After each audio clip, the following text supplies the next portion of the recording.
Okay, so how's everybody doing this morning?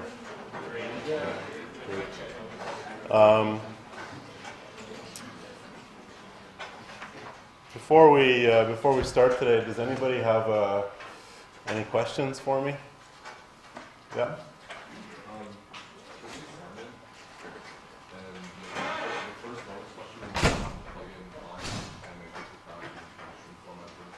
Yeah.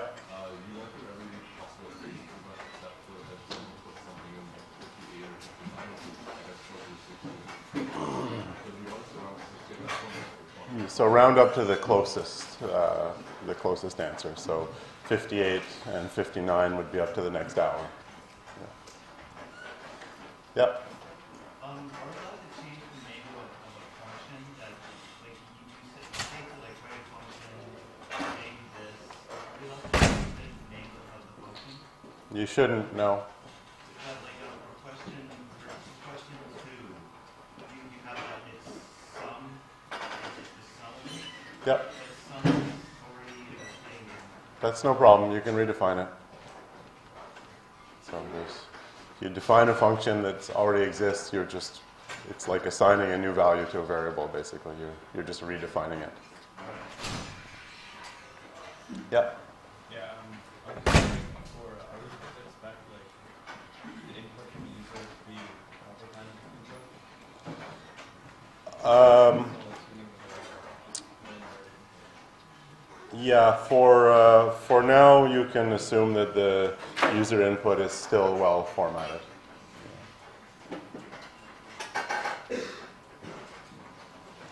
Any other questions? No? Good.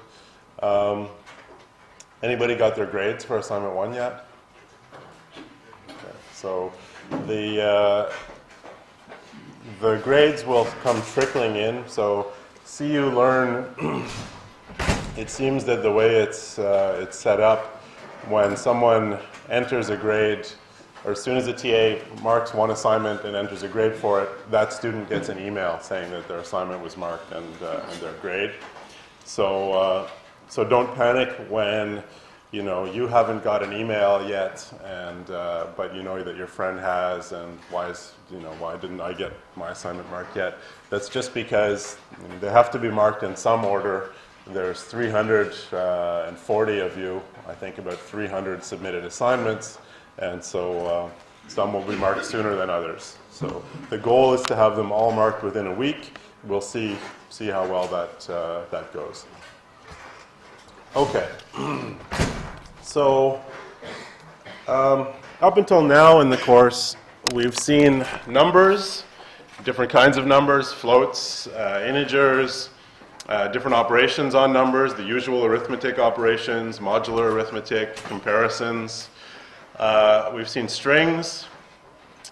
We've also seen, and the things you can do on strings, so splitting them, joining them,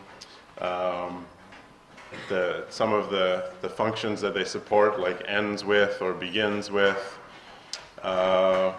We've also seen, though we never really discussed it explicitly, boolean values, true and false.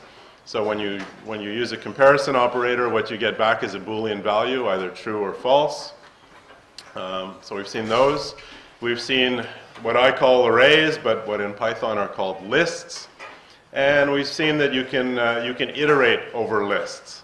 So you can do something for each element in a list, and using the range function, which gives you a list of integers, that basically means you can iterate with a counter. So you can count from 0 to n-1, or from A to B, whatever sort of range you want, forward and backward, and so on. But that's still not quite enough to do all of the things that we want to do yet. And so in this class, which is our 4th class now, I basically want to finish up teaching what is the basics of programming. So we're going to look at general loops, while loops, and conditional statements, if then else statements. And once we finish today, that essentially means that you know everything there is to know about programming. So you can write arbitrary programs that do anything, that can compute anything that is computable. So great, so we're done after today, right? This is the end of the class. Not quite. You know, just like an artist or a musician, yeah, you can learn, for example, what all of the keys are on a piano and which note each one plays, but that doesn't make you an expert piano player. You can learn all of the chords that you can play with a guitar, but that doesn't make you an expert guitarist. We still have a lot of practice to do and a lot of learning techniques. So, but just keep in mind that basically, after today, we'll have a full toolkit, a full programmer's toolkit of things, and then we can start doing some interesting work with this.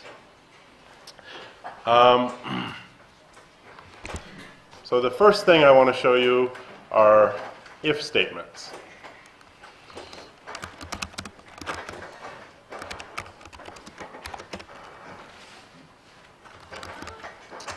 So let's define a method.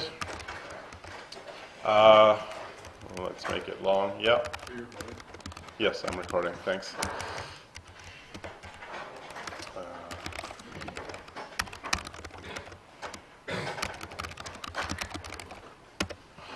So let's define a method called absolute value of x. And yes, I know there's a function called ABS in the math library that does exactly what I want to do. So this should return the absolute value of x, which is x if x is bigger than or equal to 0, and it's the positive version of x if x is less than 0. So if x is less than 0, then we want to negate it. So there's sort of two cases for an absolute value function, and those cases are, well, if x is less than 0, then what should we return? Negative x. And otherwise, we just return x. Okay. So there's an example of an if statement in Python. You use the keyword if, you specify some condition which can be interpreted as a true or a false value. So in this case, it's a comparison. X is being compared to 0. And if that statement is true, then the following block of code will execute. And optionally, as we've done here, you can follow this up with an else clause that gives a block of code that will execute if the statement is false. So if x is less than 0, we'll return minus x, and otherwise, which means x is bigger than or equal to 0, we'll return x. So let's test that out.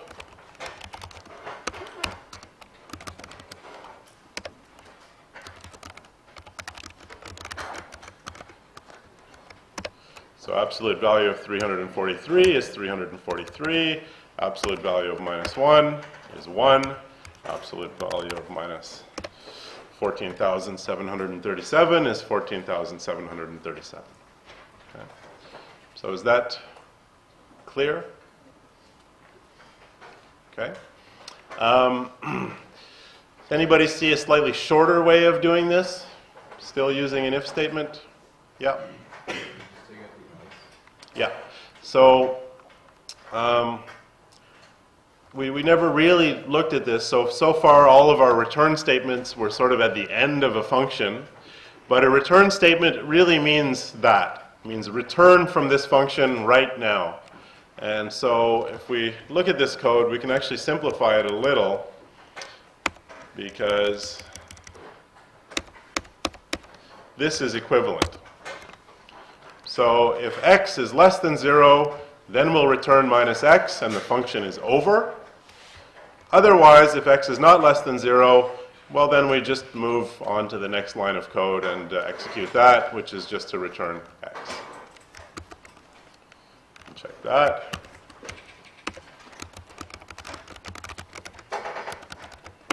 So x was not less than 0, so we don't return minus x. Instead, we've moved to the next line and return x. And in this case, x is less than 0, so we return minus x. And once we return, that's it. We're done executing that function. We return the control to whichever, whatever called that function. In this case, we called it from within the interpreter. Okay, is that clear? Yeah. So, the indenting of the second return statement acts as the else command? No, it's not exactly like it's the else command. So let's write this yet another way. Because,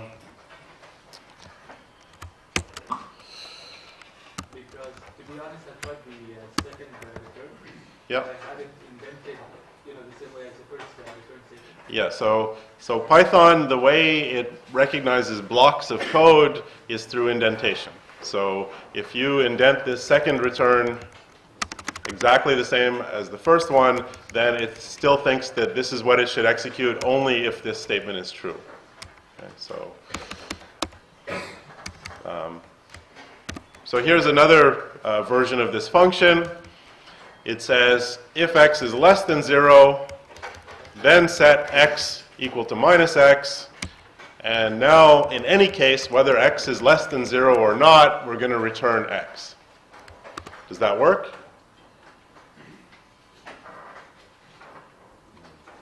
No? Why not? So if x is less than 0, for example, x is minus 42, then we set x equal to minus x, so minus of minus 42 is positive 42, and then we'll return x, the positive number. If x is bigger than 0, well, then we won't touch x, we'll just return it. So that looks like it should work, right?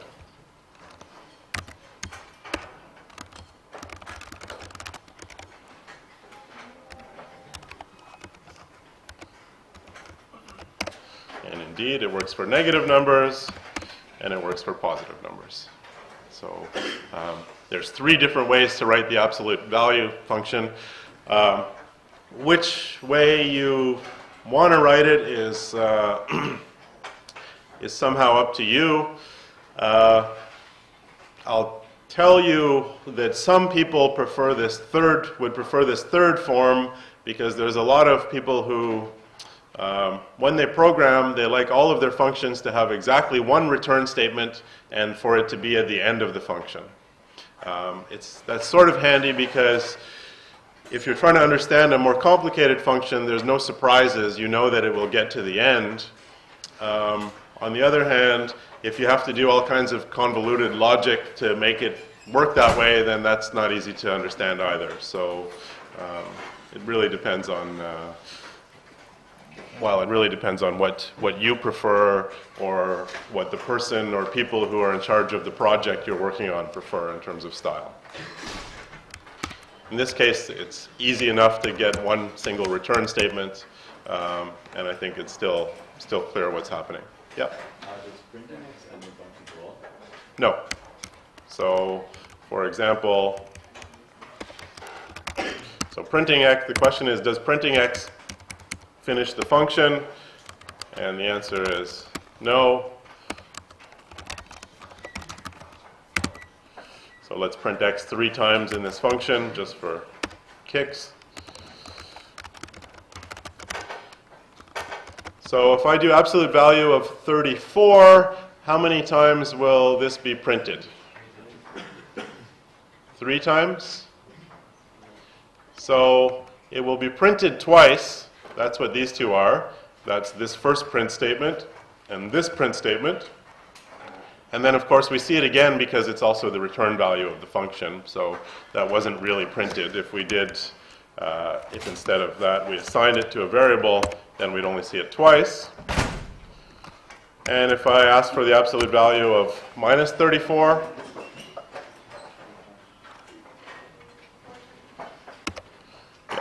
so it gets printed 3 times, and there's the fourth time, which is the return value. In this case, we assigned it, so we don't see it printed. So we see it printed when it's still equal to minus 34. That's right here. Then we negate it, print it again. That's when we see the 34, and then we print it again and see the 34 again. So print statements don't end a function. They just print something and move to the next line.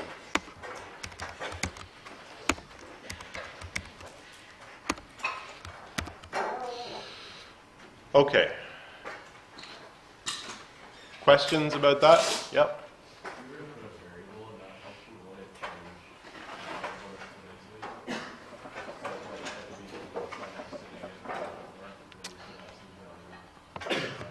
Yeah.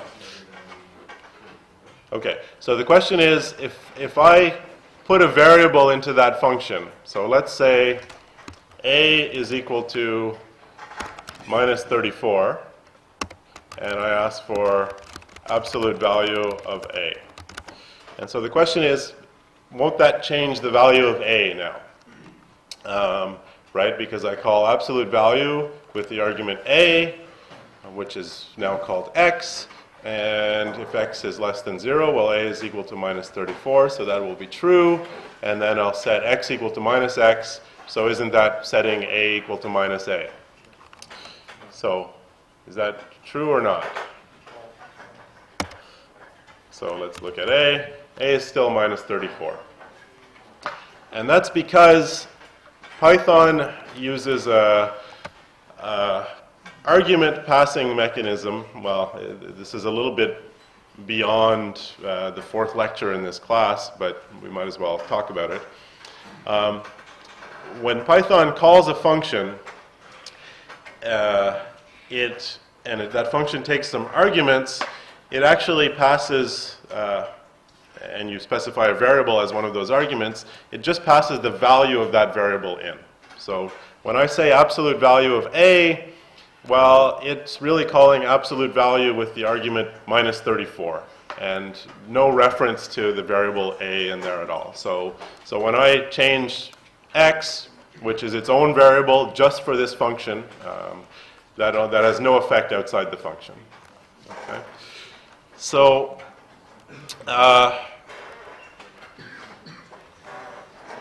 that's why this doesn't change.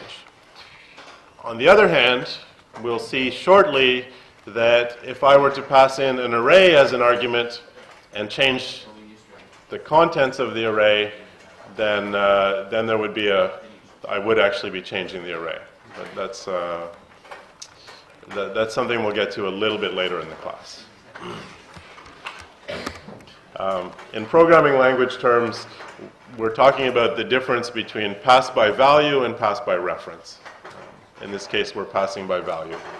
And for simple things like integers and floats and strings, we're passing by value. Or think of it as passing a copy of the argument. Okay, another simple example.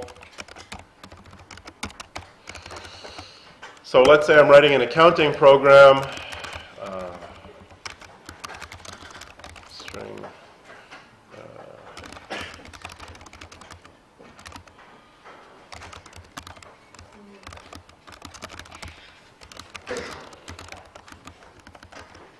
Okay, just made it.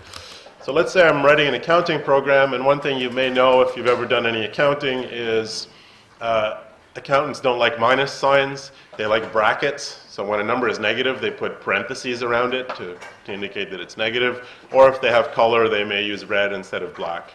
But the parentheses are a common thing, more difficult to miss than a minus sign. So how would I write a function like that now?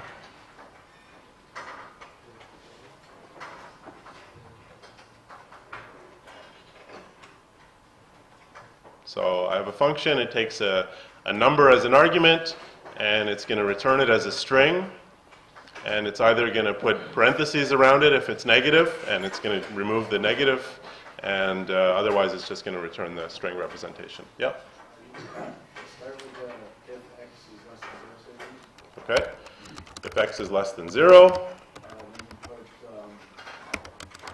x equals, and then start a string. okay, so let's write things maybe not the best, the nicest way first, just get things working, and then we'll clean it up. So if x is less than 0, then we have a pretty good idea what to do, right? So if x is less than 0, we want to put parentheses around it. So we want a string that's going to have some parentheses. So an open parenthesis plus the string representation of what? Minus x plus close parentheses. And otherwise, and we don't need an else statement if this is a return because, well, if x is less than 0, nothing after this will execute after this return statement. So otherwise, we just return, let's say, the string representation of x.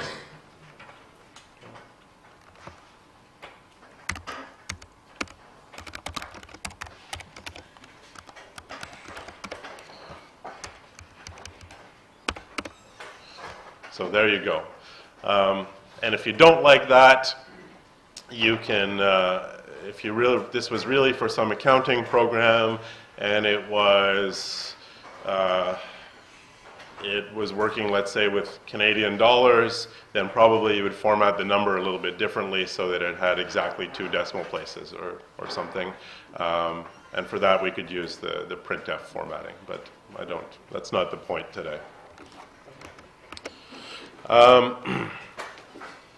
Okay, there's a slightly more sophisticated form of these statements. And so suppose I want to print someone's age. And I want to use the following set of rules. If they are less than 20, then I just want to, I want to convert a number which is supposed to represent an age, and I want to convert that into a string. And if they're less than 20, then I'll just, return the number. So if you're less than 20, it sort of matters exactly what age you are. For example, there's a big difference between 17 and 18, and in Ontario, there's a big difference between 18 and 19, so that matters. But once you're over 20, then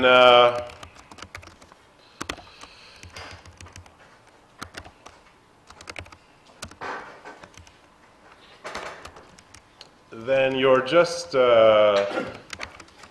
20-something. And if you're over 30, then you're just 30-something. And if you're over 40,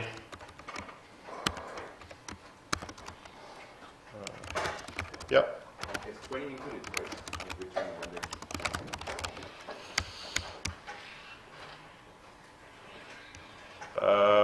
No, if you're less than 20, then you just give the number. If you're bigger than or equal to 20, then you're 20-something. Yeah. Okay, so we'd like to do this. So instead of return the number, I'll say we'll give the string representation of age. Otherwise, we want to give this string. Otherwise, we want this string. Otherwise, we want, I won't even say 40-something, I'll just say old. We'll quit there.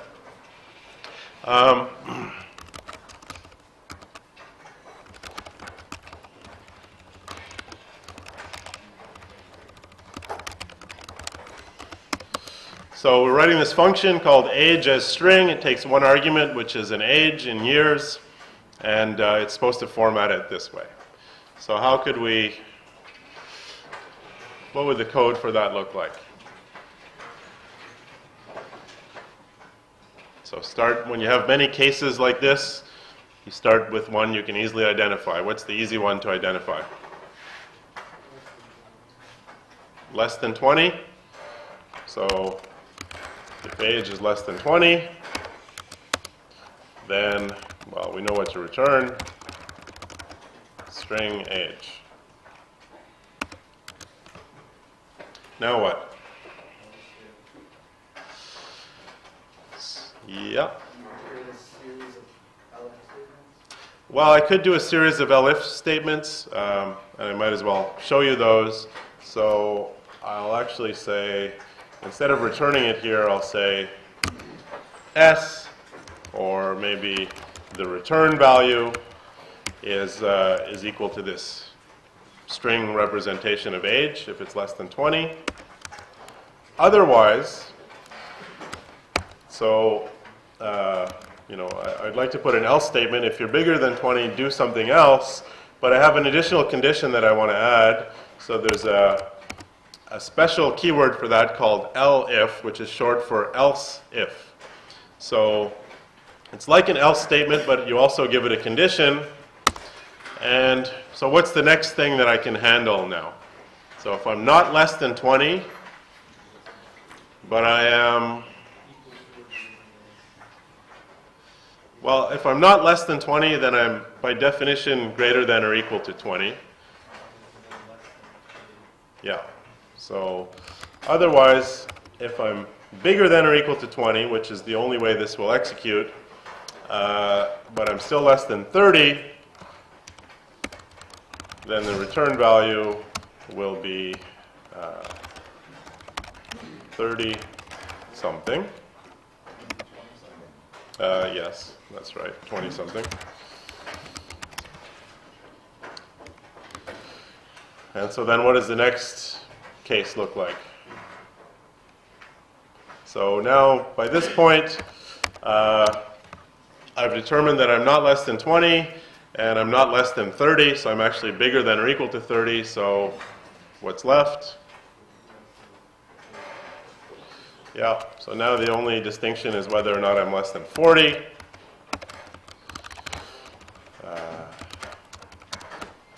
So if I'm less than 40, then I'm 30-something. And otherwise, I'm bigger than 40, I'm old. So there's a function that will convert an age to a string using this, this set of rules.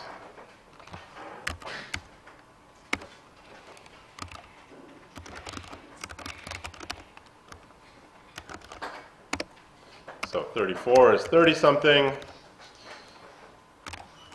16 is 16. 23 is 20-something. And 65 is old. So there's how you can break things up into a sequence of cases this way that does what you want. Okay. Yep. Like if you enter like -20, old sort of an old. If I enter -20, what will happen?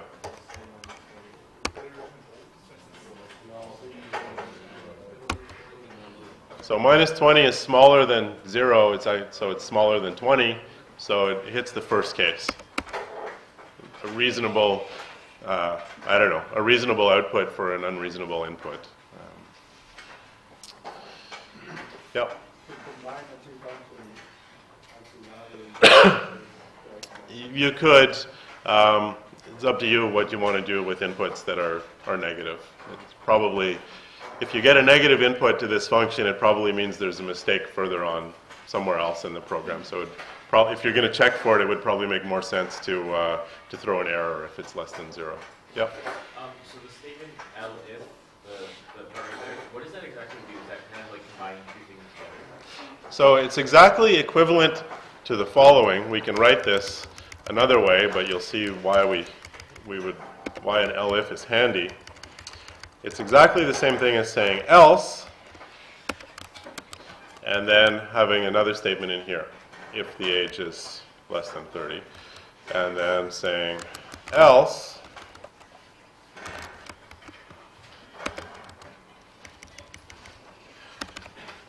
if age is less than 40, and just like that, and then saying else.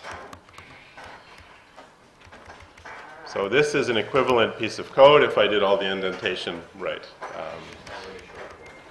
Yeah, it's just longer, and it's very common to have often have this sequence of things where you check, if the first condition is true, do something, otherwise check another condition, otherwise check another condition. So this is a fairly common thing that happens when you're writing code.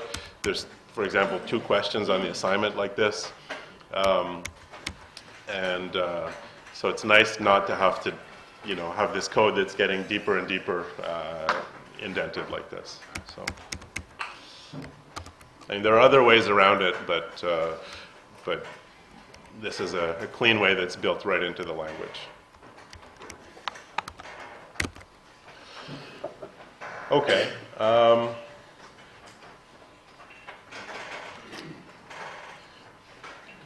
A couple of things. So here we use comparisons to have in these if statements. So if you remember, comparisons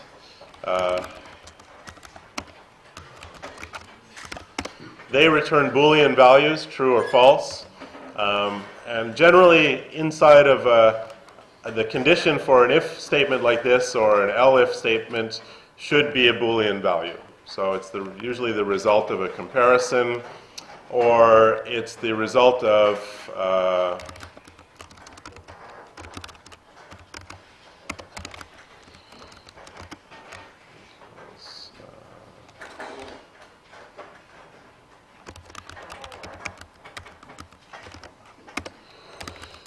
so you can compare strings too as well.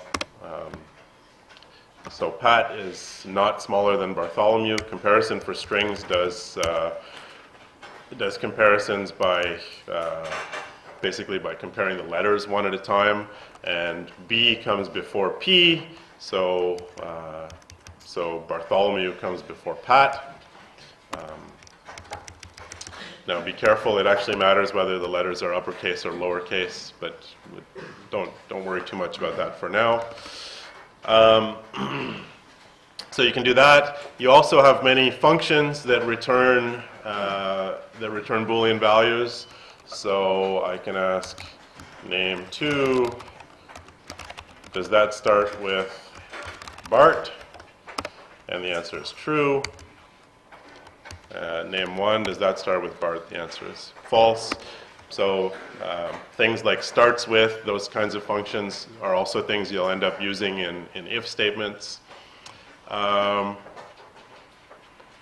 And there's a couple of, sometimes you want more complicated conditions, and for that we start getting into Boolean logic. So let's look at some simple examples. So 20 less than 30, that's true. So what about if I ask if 20 is less than 30 and 50 is less than 60?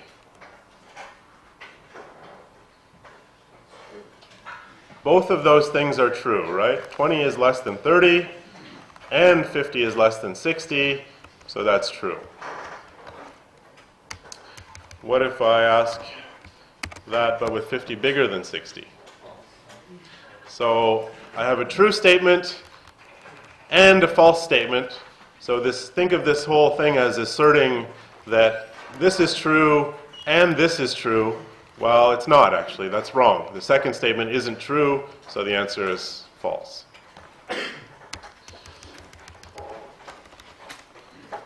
What about this? So the first statement is true, second statement is false. So the first statement or the second statement. Is that true or false? Yeah. So we can think about this in plain language. I am inside this room, or I am not inside this room. So the first one is true right now, and so it's true, but the second one is not true. I'm not inside this room, but I've only claimed that at least one of those statements is true. Or, on the other hand, if I say I'm inside this room and I'm outside this room, then unless you're a particle physicist, that statement is clearly false. So if we combine two statements with an and, both of them have to be true to give us the value true. If we combine two statements with an or, then if either one of them is true, then the combined statement is true. How about this? First statement is true, second statement is true, and I'm saying the or of those two things. So this is where it gets a little confusing when you think in terms of natural language and the way we use it. So if I make a statement like, I'm in this room or I'm behind this desk, to you that doesn't sound right because both of those things are true right now. I'm in this room or I'm behind this desk. And that's because in natural language we use the word or to somehow imply exclusivity, that only one of these two things is true. But actually in logic, or means that at least one of these two things is true. Maybe both of them are true. So in this case, they're both true. And so when you take the or of them, they evaluate to true. So there you go. And finally, there's another thing you can add. So we know and, we know or, and there's also a not. So anybody know what not does? Yeah. Returns the opposite. So 20 is less than 30, that's true, but if I say not, that makes it false.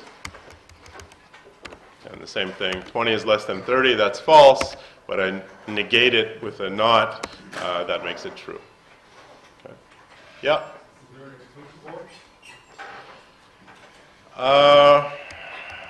Good question. Is there an exclusive or? Not that I know of. So, does there need to be an exclusive or? So anybody study any logic at all? Yeah.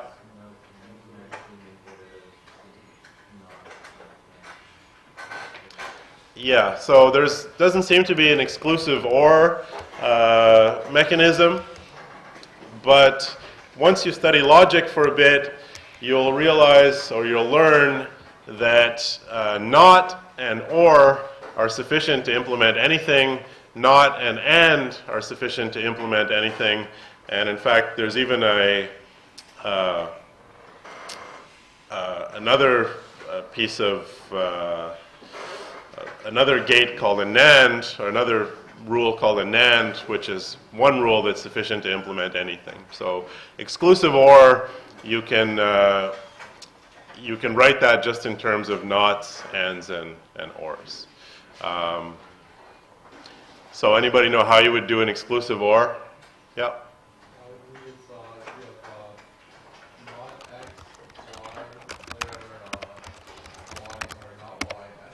Yeah. So exclusive or of A and B, so exclusive or should be true if exactly one of A and B is true. And so it shouldn't be true if they're both true, shouldn't be true if they're both false, but exactly one should be true, the other one should be false. And so you can write that as A and not B. So that's what happens when A is true and B is false. This will be true, or B and not A. So that's false because A and B are both true, but if I set A equal to false, then the exclusive or is true. Yeah?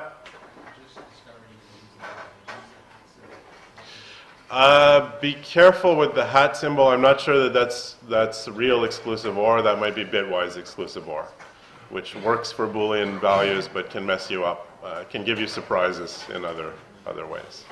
So,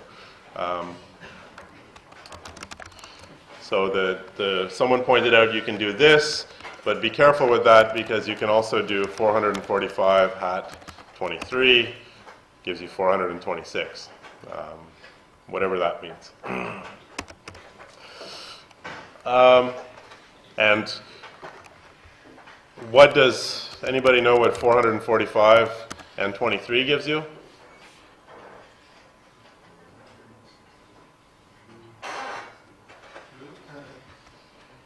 Gives you 23. So it's a funny thing. Probably we don't want to get into it too much. So any number can be treated as a truth value. The number is true if it's not equal to 0, and it's false if it is equal to 0. So here I say, think of this as A and B. A is true, so the shortcut now is to just evaluate to B, right? So A and B. If A is true, then the whole statement is true if B is true. So you just evaluate to true or false here. So 445 and true gives you true. 445 and false gives you false. True and 34. And false and 34. Don't worry too much about that. It makes a lot more sense when you're writing code that if you're using a Boolean value, it should really be a Boolean value and not some number. There's a good chance that you've made a mistake if you have an if statement and its argument is a number. There's a good chance that that's maybe a programming error rather than intentional. Okay, so that's it for if statements and Boolean logic for now. There's another construct I want to show, and that's a general loop called a while loop. So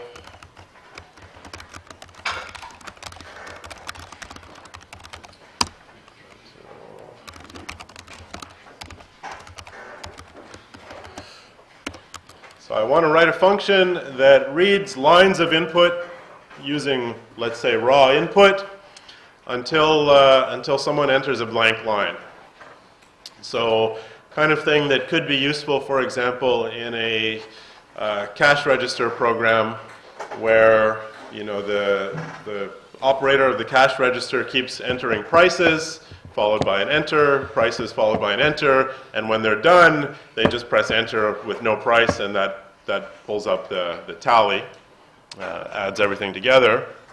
So how would we do that? So the problem statement says read input lines from the user until we read a blank line.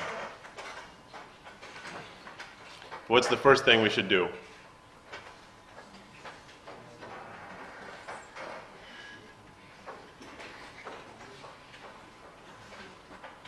Well, what's the first thing this program is going to do no matter what? Yeah. Yeah.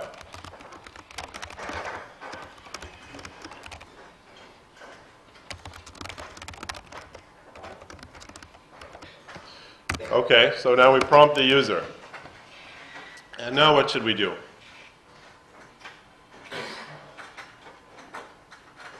Yeah.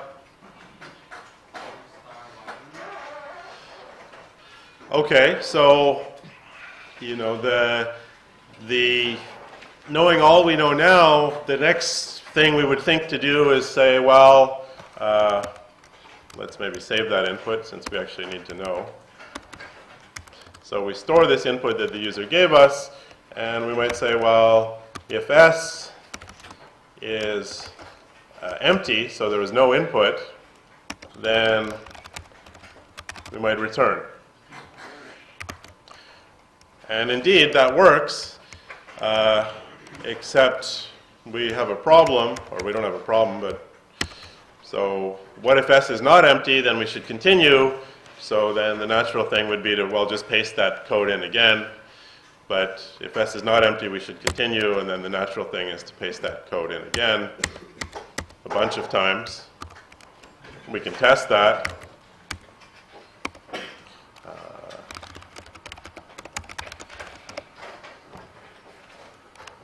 What was it called? Read lines. Okay, 45. Press blank enter and it finishes. So seems to work. Problem is there's this built-in upper bound on the number of times I can do it, and that's basically the number of times I'm willing to paste this code in. And I don't want an upper bound. I want this to be able to run forever. And so that's where while statements come in. So let's get rid of all this.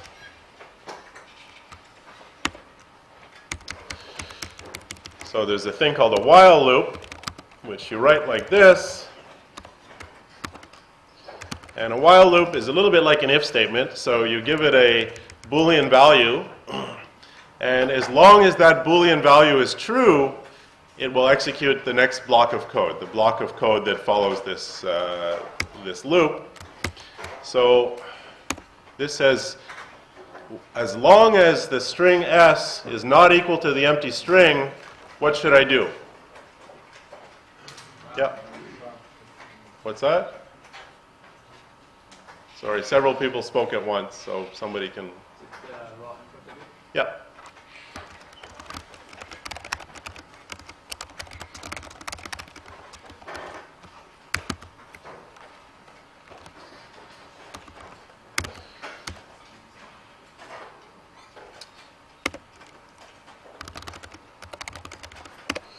So give it some input, give it some input, give it some input, give it some input. Eventually get tired and press enter, and it finishes. So this says, this code is read some input, that's the first one, and as long as this string S, which is the string I just read, as long as it's that's not equal to the empty string, read another string. So is that, yeah? Are you recording? Yes, I'm recording. Is that clear?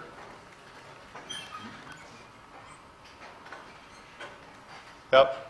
So it's the exclamation mark that does that?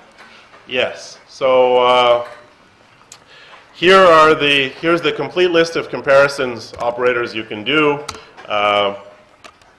So you can do less than, greater than, you can do less than or equal to, you can do greater than or equal to, you can check if two things are equal, and you can check if two things are not equal. Is there another way to write this? This not equal to? Yeah. Well, not S equals Like that. That'll do the same thing, right?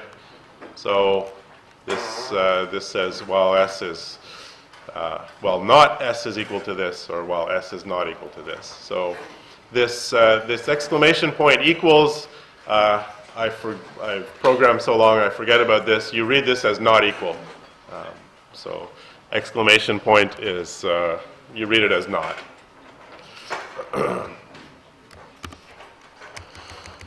Okay. Yep. When I run the program, I notice if I just hit space and then enter, it's gonna prompt me again. How can I avoid that?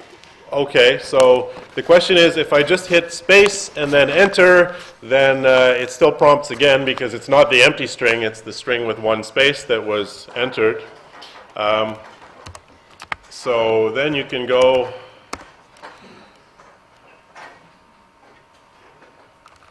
to Google for help. Python string functions.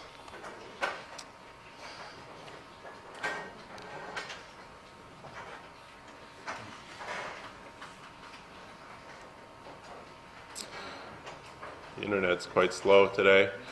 So I would look for a string function that gets rid of white space. So I would look for something like this called strip or chomp or chop. So let's see what's available here.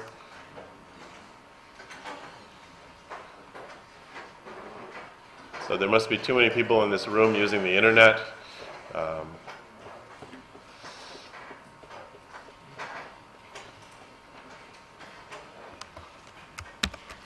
So let's see, maybe strip. L strip. Here we go. Return a copy of the string with leading characters removed. If characters is omitted or none, white space characters are removed. So if I want to strip space, let's say from the front of the string, then I can use this lstrip command. In your case, if all you're worried about is that the string is all spaces, then stripping spaces off the front is definitely gonna do it. But and here there's left strip, right strip, removes from the front, removes from the back, or removes from both ends.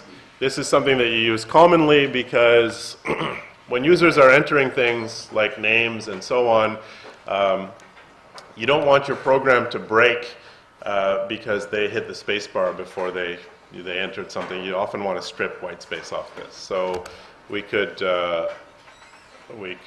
well, s dot strip is equal to the empty string. So first strip any leading white space or trailing white space off of s. If that gives you the empty string, then treat that as the empty string as well. Or you could, there's lots of different ways you could do this. You could also say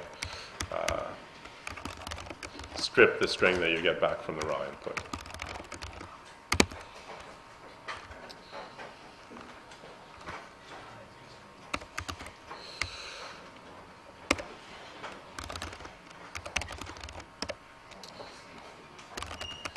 So I give it some input, and now if I give it input that consists only of spaces, then it quits as well. In fact, the strings s that are being printed here are, or the strings s that we're saving are, you can check that out, they've been stripped of white space.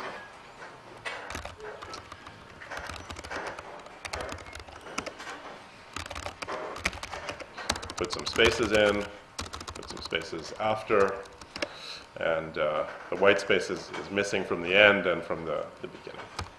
That can be handy for reading user input. Okay, so here's a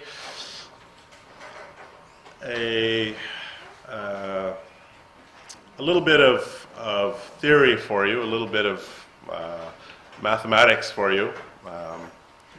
Sometimes considered recreational, sometimes considered super advanced mathematics. And I'm going to tell you about this thing called the collatz conjecture. Has anybody ever heard of it before? Yeah?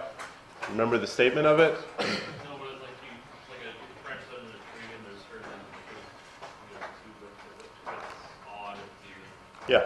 So let's see if Google can help us.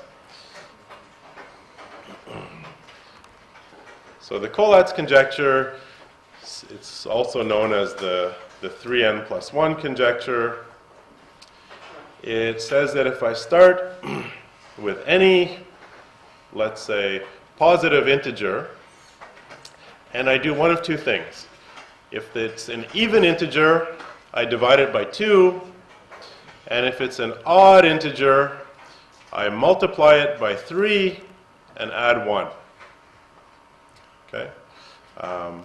So if n is even, I divide it by 2, and if it's odd, I multiply it by 3 and add 1. I start that process at any integer, that eventually I'll get down to 1. Okay?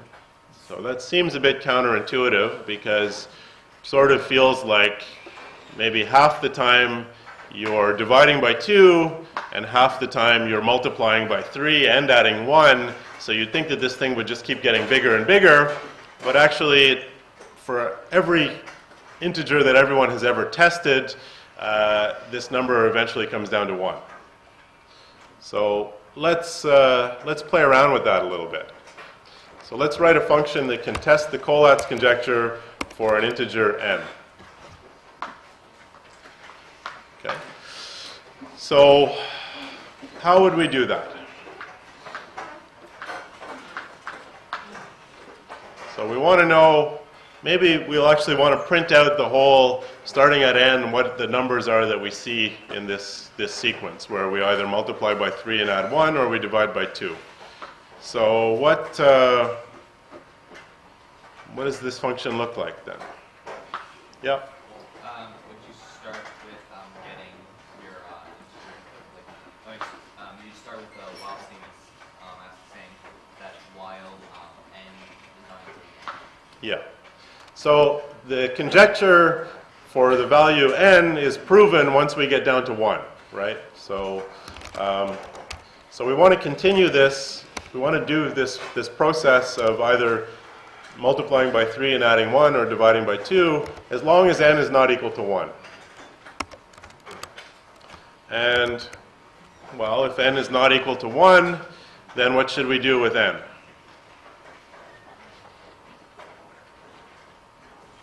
Yeah? M mod 2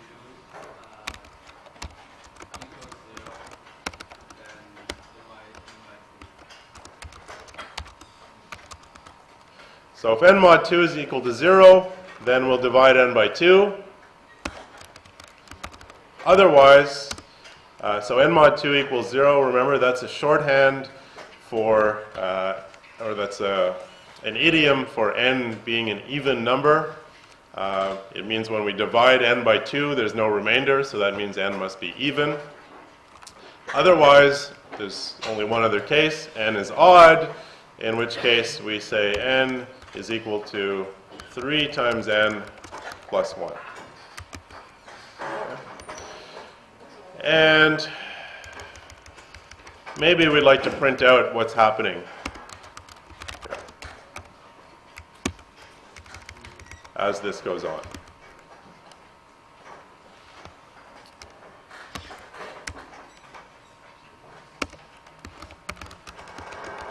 So let's try 53.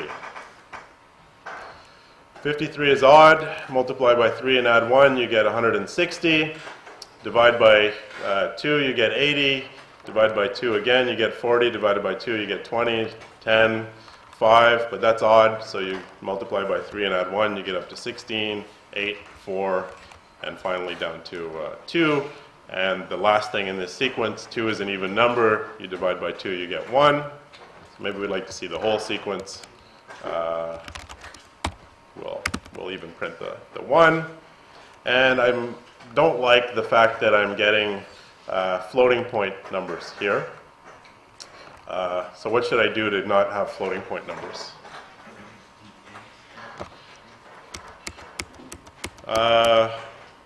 So I should do integer division.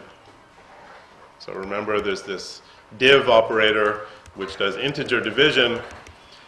Now, is there any danger of me losing anything by doing integer division here? No, because I only divide by 2 if n is an even number, in which case I can divide by 2, there's no remainder, so I don't lose anything. So there's a slightly improved version.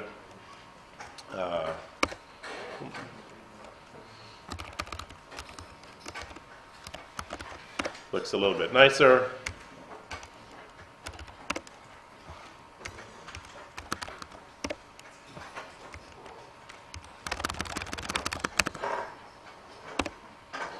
Pretty fast, eh?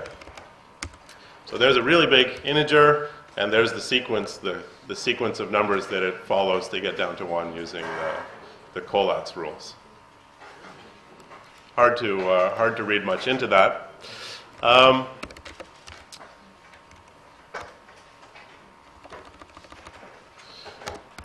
256.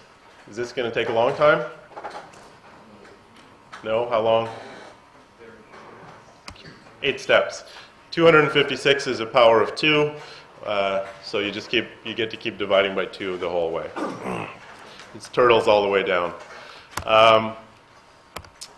Okay, so great. That allows us to test the collatz conjecture for a single value of n, what if we, but the collatz conjecture says that for every n bigger than or equal to 1, this statement is true, that this sequence ends. Can we write a program to test that? Yeah.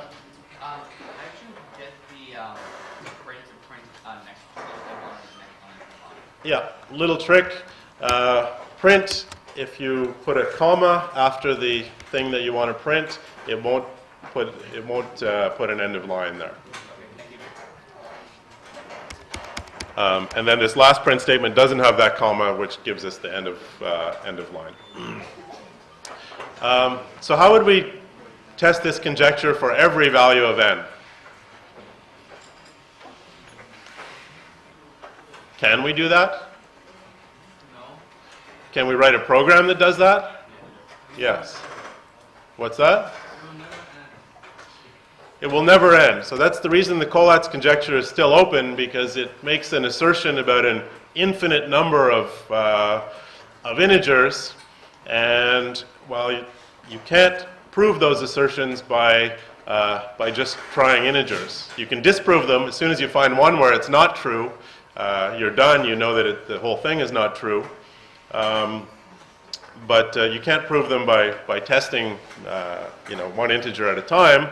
Although if you have a computer, it's fun to try, and it gives you some evidence maybe about whether or not you believe the conjecture. So suppose we want to really test this conjecture. What does that look like? Yeah.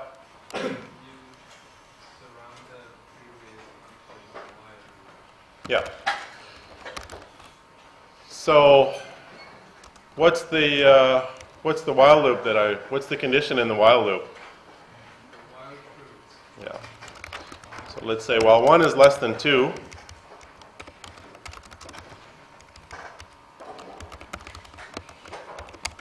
we can run collatz of n, so starting at 1, and then if that finishes, so there's sort of two problems with this test. One is we'll never be able to test this for every integer. That'll take forever. The other is, if this collatz function doesn't finish, we still don't know if it's true or not. It just could mean that maybe we didn't wait long enough for it to finish.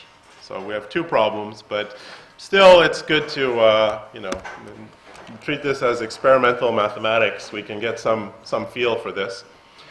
And now what I don't want is just a screen full of numbers printing out. I would like to know something about the progress that I'm making. So let's just hide these print statements.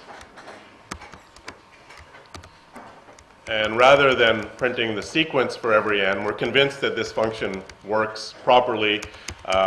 It'll find the sequence and finish if it exists. We'll just print the value of n. And I can do print %d \r.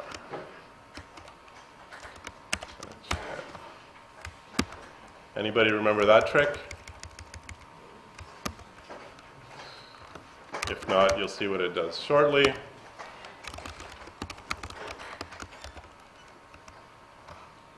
Nope. Forgot the comma.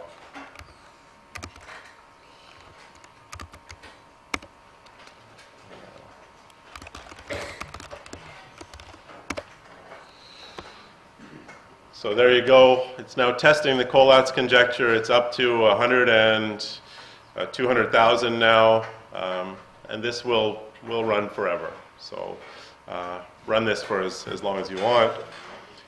So even though this is a sort of wild conjecture that intuitively doesn't seem like it should be true, because it feels like it should be, the number should be increasing faster than it's decreasing, right?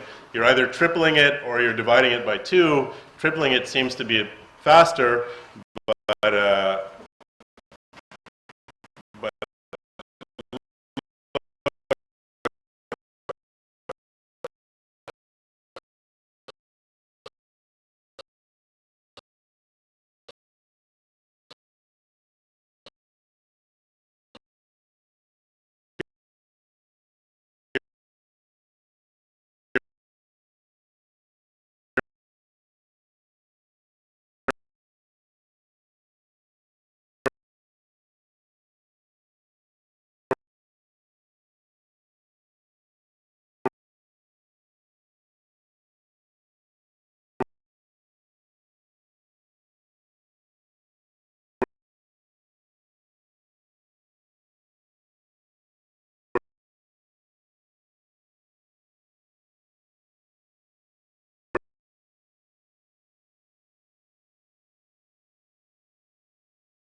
part of the game, which is if we guess incorrectly, this thing is supposed to tell us whether we guess too high or too low.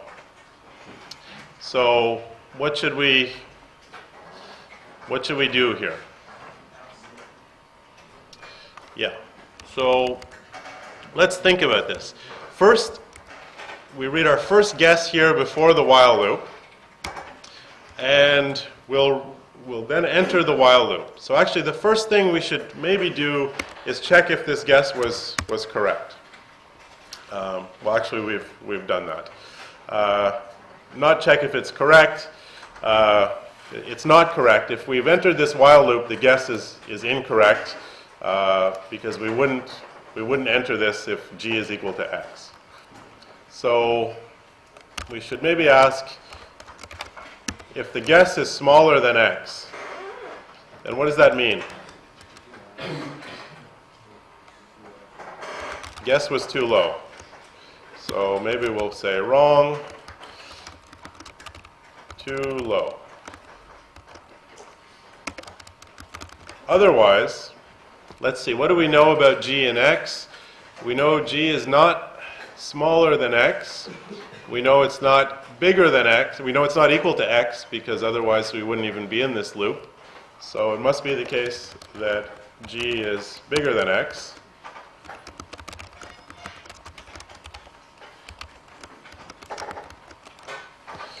So we can print that. So now they've guessed wrong. We've given them some feedback on their answer. They can guess again. And now what should we do?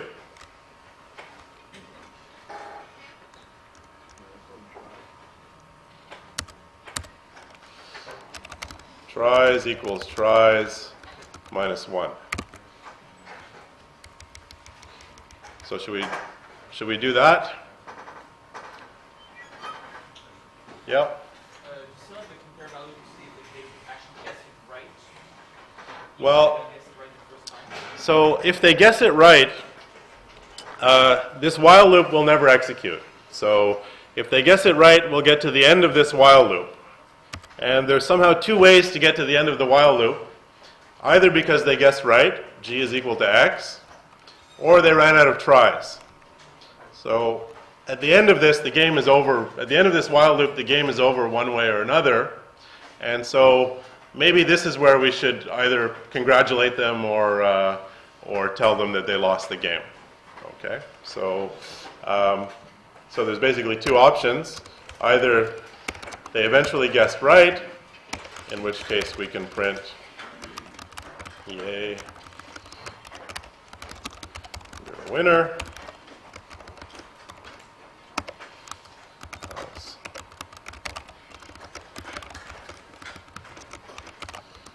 Always put lots of exclamation marks in everything you write. It makes for a much more exciting game.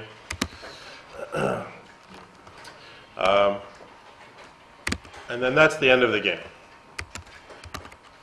So let's try that out. So let's get everything on one screen.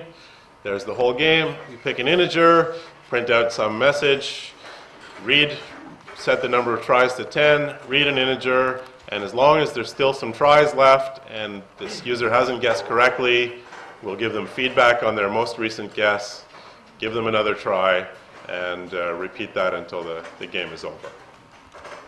So let's try this.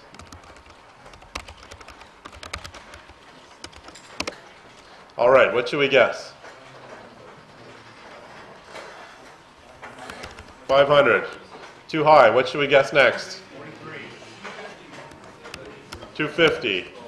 Too low. What should we guess next? 1? 3 what? 375. Still too low. 400? Really? 452. So we should maybe guess, we know now that it's somewhere between 375 and 500. So that would be 437. Too low.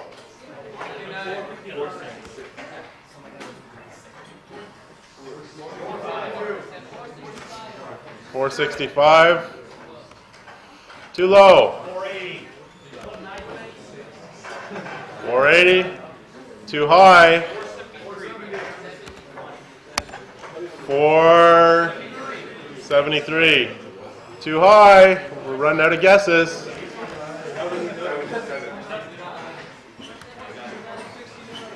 469. Too low. 1.